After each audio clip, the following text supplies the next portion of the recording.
Арнама қош келдіңіздер. Өте әсерлі оқиға. Жүсіп әке-шешесінің жалғызы ғана еді. Отбасында одан басқа бала жоқ. Сондықтан да әке-шешесі бар күш-жігерін Жүсіптің жақсы тәрбие алуы үшін жұмсайтын. Жүсіп имам-хатиб мектебінің оқушысы.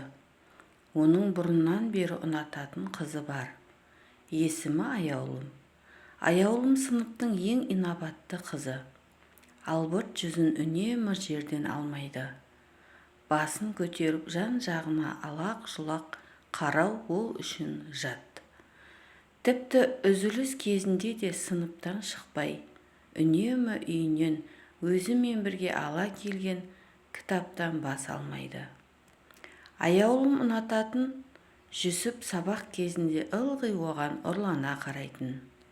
Ол болса көзінің қиығымен де Жүсіпке жауап қатпайтын.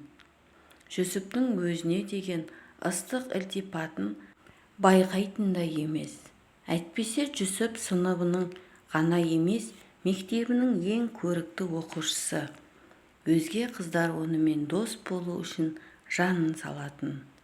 Бірақ дініне берік Жүсіп зинаға жақындаудан қорқып, өз-өзін олардан ұзақ ұстайтын.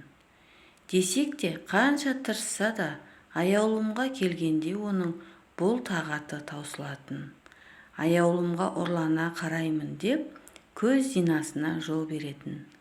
Осылайша ерік жігерін нәпсісіне жеңдіріп қоя беретін. Жүсіп бүгін бар күш жігерін бойына жинап, Аяулымға бойында буылыққан бар сезімін жайып салуға бел буды. Әркімнің бір-бір сүйіктісі бар. Жүсіптің де бір сүйіктісі болу керек емес пе? Оның өзгелерден несі кем? Араб тілі сабағы. Жүсіп сабақ соңында Аяулымға деген сезімін білдіретін болды. Бір кезде кітабының арасындағы көзі шалды. Жазылу тұрған пайғамбарымыздың хадисі еді. Ғашықтығын жасырып, ар-ұят абыройын сақтап, сабыр қылғанның Алла күнәларын кешіріп, жәннатына кіргізеді.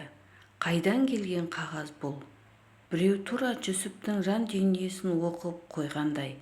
Санасы санға, ойы ойға бөленді. Хадис әрі арабша әрі түрікше жазылған. Хадисті оқып, ой тұңғиығына батты. Аяулымға сезімін айтамын деген ойынан қайтып қалды. Ертеңгі күні тағы да араб тіл сабағы. Жүсіп нәпсісімен алысып әлек. Ішкі сезімі сыртқа шықпайынша тыныштық берер емес. Кітаптарының арасына тағы да бір парақ көзі түсті. Тағы да бір хадис. Үмбетімнің ең мәртебелісі ғашықтық дертіне түскенде абыройын сақтағаны. Түсінді, бұл хадистерді біреу әдейі жазып кетіп жүр. Бірақ кім? Сол сәтте ұстазының көзіне көзі түсті. Ұстазы күлімсіреп езу тартты. Жүсіп басын төмен иді. Бұл парақтарды ұстазы тастап кетсе керек. Себебі Жүсіптің Аяулымға қараған ұры назарының талайдан бері куәгері еді. Жазу да ұстазының жазуына ұқсайды. Жүсіп қызарып кетті. Аяулымға деген сезімін айтудан тағы да бас тартты. Арада бір апта өтті. Сыныптың ішін гу-гу әңгіме кезіп кетті. Аяулыммен бірге мектепке келіп жүрген баланың көрдіңдер ме? Үндемегеннен үйдей деген осы болар.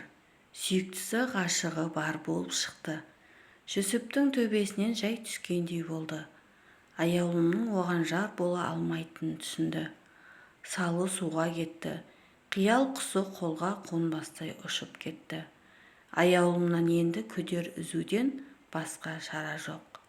Келесі күні кітабының арасынан тағы бір жазуы бар қағаз шықты. Бұл жолғысы Құран аят еді. Мұны естігенде ер және әйел мүминдер діндестері үшін қайыр ойлап, бұл бір ап анық, өсек деулері керек емес пе еді? Бұл аят Жүсіпті терең ойға сүңгітті. Бұны қалай түсінсе болады? Жүсіптің ойына бірден аяулым келді, және кешегі гу-гу-гап әңгімелері. Мектептің шыға берісінде кешегі бала тағы да аяулымды күтіп тұрды. Мұны Жүсіп сыртынан бақылауда. Аяулым әлгі балаға жақындап келді де, «Ағажан, сәл күте тұрасыз ба? Сыныпта кітабымды ұмытып кетіппін», деді де мектепке қайта кіріп кетті. Ағажан, демек сүйіктісі деп жүргендері аяулымның ағасы болып шықты ғой. Жүсіптің санасында Құран аят жаңғырды. Жаман ойға бой алдырып, күмәннан күнәға барғаны үшін іштей тәубе етті. Одан кейін де Жүсіп ара-тұра кітабының арасында аят хадис жазылған қағаздар тауып жүрді. Бұл үшін өзін ұстазына борыштар санайтын, себебі ылғи шалыс басатын сәттерде ескертетін. Арада тағы да бір ай өтті. Сыныпта бір мұң басқан еді. Себебі Жүсіпті әкесі қала сыртындағы медресеге беретін болды. Сондықтан бүгін Жүсіптің бұл мектептегі соңғы күні. Мектептен кеткенінен емес, аяулымды енді көре алмайтын қайғылы еді. Жүсіп ілім үйренудің ғашықтан да мәртебелі екенін әлі сезіне қоймаған болатын. Себебі тұла бойы шырмап алған ғашықтың сезімі бұған мұрсатта бермеген еді. Тіпті әкесіне де іштей ашулы. Медресеге де барғысы жоқ. Бәрімен қош айтысты. Сыныптан шығу үшін жиналып бастады. Кітаптарын сөмкесіне сала бергеніне сол еді тағы да бір жапырақ қағазға көзі түсті. Бұл жолы мына аятты оқыды. «Сендер жақтырмаған істерің сендер үшін қайырлы болуы мүмкін. Ал қайырлы деп білген істерің зиянды болып шығуы мүмкін. Ненің пайдалы, ненің пайдасыз екенін сендер білмейсіңдер, Алла біледі». Бұл аят Жүсіпті сабасына түсірді. Иә, мұнда да бір қайыр бар еді. Жасқа толы жанарын ешкімге көрсетпестен жүзін төмен салып, Жүсіп сыныптан шығып кетті. Жүсіптің қала сыртындағы медреседегі өмірі басталды. Ұстаздары алғашқы күннен бастап-ақ Жүсіптің әдептілігі мен үлкендерге деген құрметіне сүйсінген еді. Әркім оған болашағынан үміт күтерінетін оқушы, болашақтың үлкен ұстазы ретінде қарайтын. Ал Жүсіптің іші алай-дүлей еді. Аяулымнан айырылып қалу оған оңайға соқпады. Бірақ қайтсе де төзуі керек. Әлбетте Алланың бір білгені бар.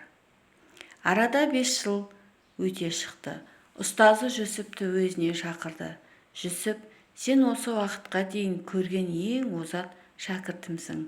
Бірнеше айдан кейін ілім айынан да қанат қағып отырсың. Үйленетін шағың да келді. Біздің бір ағамыздың қызы бар еді. Құран курсында ұстаз. Сол қызды саған лайық деп білдік. Бұған не дерсің?» Жүсіп аяулымнан басқасын қиялына да алып көрген емес еді. Бірақ аяулымы бұны күтсін бе? Бәлкім баяғыда тұрмыс құрып кеткен болар. Жүсіптің ұстаздарына деген жібектей жұмсақ көңілі сөзін жерге тастатқызуға жол бермеді. «Сіз не десеңіз солай болсын, ұстазым. Ата-анама бір ескертейін», деді Жүсіп. Ата-анасы бұған разылықтарын танытып, барлығы қыздың қолын сұрауға барды. Бір жағы Жүсіптің жүрегі қан жылауда еді. Үйленетін қызды сүйе алмаса, оның хақын жүктеген болады ғой. Осыны ойлап іштей ит тырнағандай болды. Сөз алысып, танысып біліскеннен кейін кезек қыздың кофе ұсыну кәдесіне келді. Бөлмеге айдай нұрлы нұры төгіп бір сұлу кірді. Жүсіптің аяулымды қиялдағаны сонша, келген қызды да оның көзіне аяулым болып көрінді. Жоқ, аяулым боп көрінген жоқ, бұл аяулымның нақ өзі еді. Мұны сәйкестігін көрмейсіз бе? Иә, Раббым, деді Жүсіп. Демек, аяулым мектепті бітіріп, ұстаз болған екен ғой. Жүсіп өз-өзін әрең ұстап отыр. Бір орында байыз табар емес. Өзіне ұсынылған кофені аларда қолы дірілдеп өз-өзіне ие болар емес. Кофені табақтан көтере беріп еді, астынан тілдей бір қағаз көрді. Аяулымның жүзіне қарады. Аяулым да жүзін көтерместен басымен ал дегендей ишарат қылды. Қағазды уысына қысып, кофесін бітіре салып тысқа шығып келуге рұқсат сұрады. Бөлмеден шығар-шықпас уысындағы қағазды ашты. Мектепте кітаптарының арасынан шығатын қағаздағы жазудан алмайтын жазумен жазылған бір хадис. Бір-бірін сүйгендер үшін некеден асқан жақсы нәрсе жоқ. Жүсіп қайран қалды. Таңданасында шек жоқ еді. Барлық жазудың иесі аяулым болып шықты. Жүсіп аңғарып қоймасын деп, ылғи араб тіл сабағында және мұғалімнің жазуына ұқсатып жазып келген екен. Қызға сырға салынғаннан кейін тойдың да күні келіп жетті. Қарапайым ғана той өтті. Той біткен соң Жүсіптің қобалжуы тіпті артты. Қобалжығаннан бір жерде тұра алмады. Қолын қалтасына бір салып, бір алып тұрғанда, қолы қалтасындағы тағы да бір қағазға ілікті. Тағы да бір хадис. Үйленіңдер, көбейіңдер. Аяулымның бұл тосын сыйлары Жүсіпті өзіне одан сайын байлай түсті. Ғашықтығы барған сайын арта түсті. Отау тігілді, шаңырақ көтерілді. Жүсіп үйдің әр жерінен өзіне арналған аят пен хадистерді табуды жалғастыра берді. Аяулым отбасылық өмірге қатысты, әйелдің күйеуі, күйеуінің әйелі алдындағы міндеті жайлы, ата-ана қақысы жайындағы аяттар мен хадистерді әр жерге, әр бұрышқа жазып қоя берді. Және бұл жазғандарының барлығы бастарына туған жағдайға тура келетін. 3 айдан кейін Жүсіп шәкірттерін оқытып, медреседен үйіне келді. Сырт киімін шешіп киіп ілгішке іле бергенде сол еді, тағы бір қағазға көзі түсті. Сәбидің иісі, жәннаттың иісі. Бұл әке боласыз деген сүйінші еді. Уау, Раббым, деп қуаныштан айқайлап жіберді. Аяулым өзгелер секілді бала көтердім деп естіртудің орнына бұл жақсы хабарды да бұрынғы әдетінше хадиспен сүйіншіледі. Бұл хабардан қуаныш қойнына сыймай, дереу сүйіктісінің жанына жүгіріп барып, маңдайынан өпті. Сүйіктісі енді баласының анасы болмақ. 1 ай өткен соң ұйқыдан көзін ашқан Жүсіп жастығының тағы бір жазу тапты. Хадис еді. Ләззаттарды жоятын, ауыздың дәмін бұзатын, үмметтерді үзетін өлімді жиі еске алыңдар. Не үшін жазды екен бұны аяулым? Жүсіпті дүние сүйіспеншілігіне батты деп ойлады ме екен? Ас үйде таңғы ас әзірлеп жатқан сүйіктісінің жанына барды. Жазудың себебін сұрады. Басын төмен салбыратқан аяулымның көңілінен қаяу көрді. Бүгін түсімде сенің о дүниеге аттанғаныңды көрдім. Сол үшін осы хадисті жазғым келді. Алаңдама, саған кеш қол жеткіздім. Сондықтан сені ерте тастап кетпеймін, деді Жүсіп. Бұл сөзін әйелінің жұбаныш үшін айтқан еді. Әйтпесе аяулының бұл түсі төбесіне мұздай су төгіп жібергендей өне бойын шымырлатып жіберген еді. Тек сөзін әзілге айналдырып, мұнысын сездірмеді. Бір апта өткен соң, аяулым Құран курсында еді. Жүсіп болса үйде кітап оқып отыр. Бір кезде жүрегіне шаншу қадалды. Тынысы тарылып, жүрек талмасы ұстады. Оқып отырған кітабының арасындағы қағазды қолына алуға тырысты. Ақыры бірнеше минуттан кейін бұл дүниемен қош айтысып жүріп кете берді. Аяулым үйге кіріп, Жүсіптің өлі денесін көре есінен таныды. Есін жиып, егіле жылап, жарының жанына барды. Сүйіктісіне қол тигізе алар емес. Өлді дегенге сенгісі жоқ. Сол кезде қолындағы қағазына көзі түсті. Хадис пе оның астында бір жазу бар еді. Балаға жақсы ат қою әкенің міндеті. Ұлым туса, Жүсіп, қызым туса, Фатима қой есімін. Жүсіп өлімге қатысты хадисті оқығаннан кейін ажалы жақындағанын іштей сезіп, осы хадисті жазып, кітабының арасына дайындап салып қойған екен. Аяулым үшін ең Жүсіп жоқ еді. Жүсіптен айырылғаннан кейін аяулымның ата-анасы қанша төркініне алып кетеміз десе де, атасы мен енесінің жанынан айырылмады. Себебі Жүсіп олардың жалғыз ғана ұлы еді.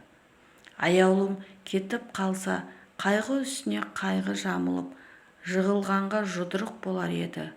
Бұның үстінде аяулымның бойында немерелері бар еді. 6 ай өткен соң, Жүсіптің ұлы дүние есігін ашты. Тура Жүсіптей сүйкімді еді. Атасы немересін құшағына алды, құлағына азан шақырды.